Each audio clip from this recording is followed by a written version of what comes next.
All right. Hi, I'm Ariel Ryder, and this is for interviewing. This is, if you will, just say your name and spell it for me. My name is Spencer Holloway, Spencer, last name Holloway. Perfect. And once again, I want to thank you for taking time out of your busy day. I know how busy you guys are. So if you don't have any questions with me to start off with, let's get into it. If you will, just describe your job for me. I just kind of oversee all the media creation when it comes to video and photography for the church, for all the stuff they play in service to different events we have throughout the year, and social media. Okay. And a little side note, what is your job title? My job title is videographer. Videographer. Okay. And what certain aspects do you like to do in this job?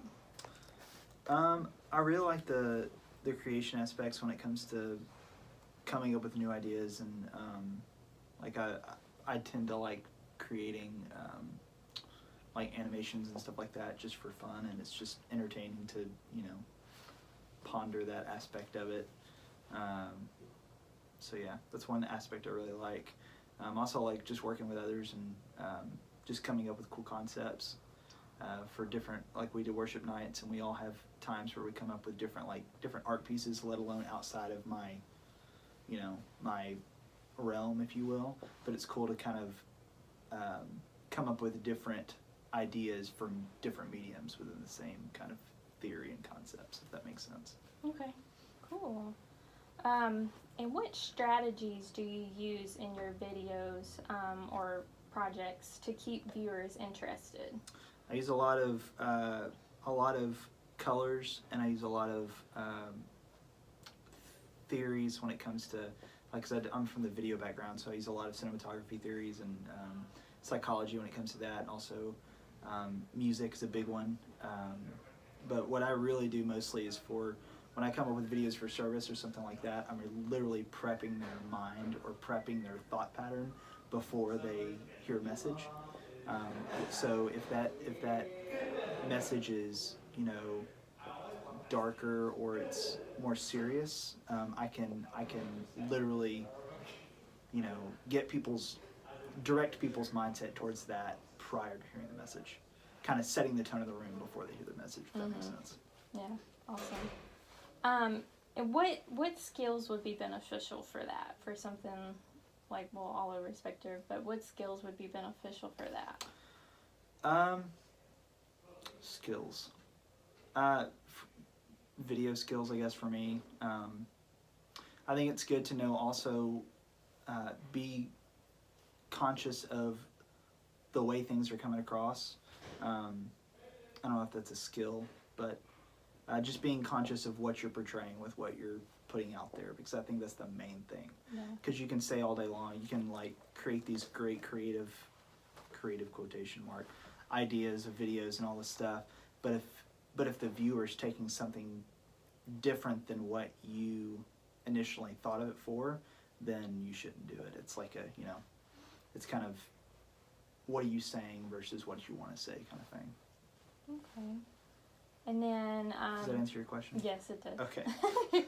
It does, because I think it's beneficial to make sure you get the point across, but also be conscious of what you're putting out there. Yes. And what it's you're very putting much across. It's very much you want to be conscious of an outside perspective more so than like you have a goal of what you want to say, but does the outcome reflect your goal? Right. And that's where it helps having a team, like where I work in a team environment, where I can show them something and they can say, or even prior to that, they can say, let's not do that video because it could come across this way. And I've had that happen, and I'm just like, I would never have thought of it that.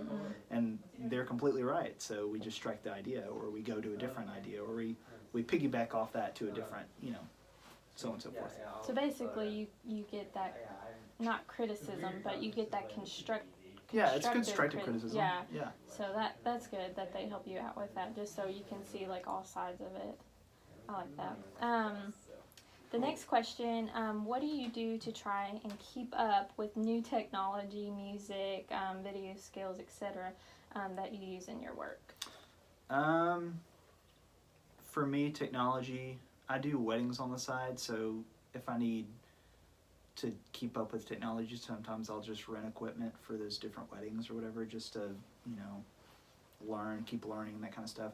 I'll keep watching different media, whether that be movies, or even sometimes I semi-frequently go to different concerts, just to see what the different events are doing. When it comes to media, and I'll do that. I'll take note if I go to a different church or something, just to see what they're doing too. And then if also I can, like, if you have relationships with other churches or other people doing what you're doing, it's good to ask them questions as well and ask, hey, what are you guys doing? And if it's a church environment, you would think mostly they'd be open to conversation, because that's just the way it is. Yeah. Okay.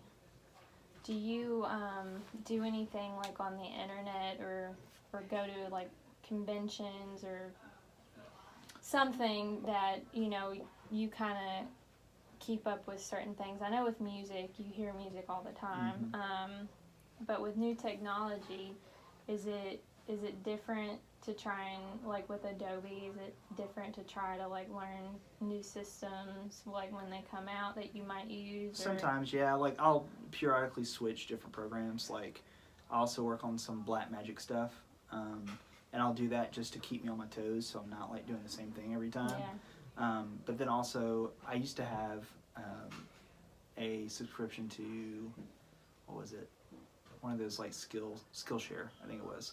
Either Skillshare, I've had Skillshare, and I've also had Lydia.com, and I've like looked through those just to, and like I'll ask my brother got it for me for a year for Christmas, and that was a great Christmas gift because you can just go on there, and I'll literally take strategic time, like an hour out of my day, and just like try to consume some sort of, whether that be like a tutorial or some sort of new media, just to strategically come up with some fresh ideas, if that makes sense. Yeah. Has some strategic dumping of creativity in you, if you will, just to keep it going. Yeah. Yeah, because with media, you always have to stay like on the edge of it. Yeah. Yeah. Which can be difficult sometimes. Okay. Next question. What recommendations do you have for others who would like to pursue this job field? Recommendations. I would say just keep doing what you're doing. I'd say if you want to create. I tell a lot of my volunteers this too, is that like some of them will question me about either a position or like just how you do it, like full time. But in reality, a lot of creators, when it comes to video and photo, a lot of them aren't full time. Like if you think about it, I consider myself very blessed to be where I am with being in a full time position at a church who can pay me full time to do video and photography and all this stuff. But that's not the case for a lot of people. Yeah. But I think if you want to do that, work towards that, and God will open those doors for you. And if you want to create, you will create. Like, you can't wait for people to give you an opportunity to do that. You have to do that yourself before you can even get opportunities. Like, if you have nothing on your resume to show, no one's going to hire you for anything. Exactly. So. Yeah, that's what they tell us. So. Yep. Yep. And then, let's see, last question. Are you using any skills in your job today that you learned in college? If so, what are they? Yes, I learned a lot about just video in general. I was a video major, so video production major. So, we did, I remember single cam class, just like interview stuff. I do interviews every week for video. So very much what you're doing, I do every week. Yeah, like all of that, everything. Yeah, all of it. It helped me. I would say though, it wasn't necessarily college that helped me as much as it was doing the work. Because I think college can give you the steps to take, but it takes the person to do those steps in order to learn it. So that's things. I think that's what college gave me a lot, was kind of a kick in the butt to do it. So yeah. That's awesome. Yeah. And I know, was that the same with like certain like softwares or like cameras or something? Did you kind of have to like do it yourself? Yeah, like mainly? I still have the camera that I bought in college. It's a Canon 60D. It's nothing glorious. And a lot of people, like, in today's world, people will frown on the camera. But in reality, it's a story, and you're telling what you have, what you got with what you have. And so that's a big thing, is I think people just need to realize that it's this story you're telling more so than gear and all this stuff. And that's the kind of skill set that'll keep going, like regardless of what equipment you have. You're always going to tell a story, whether that be in like pictures, video, music, any kind of medium you can think about. It's telling a story. So Okay. Well, awesome.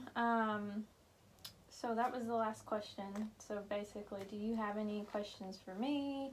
Do you have anything you kind of want to throw in there, fill in a gap, or whatever? I can't think of anything. Did I answer all your questions adequately? Yeah. Because I feel like I go off tangents a lot. No, I think it's great. I think Okay. it's awesome. So once again, thank you for your time. Absolutely. I know y'all are incredibly busy, so, well, thank you, and that's it.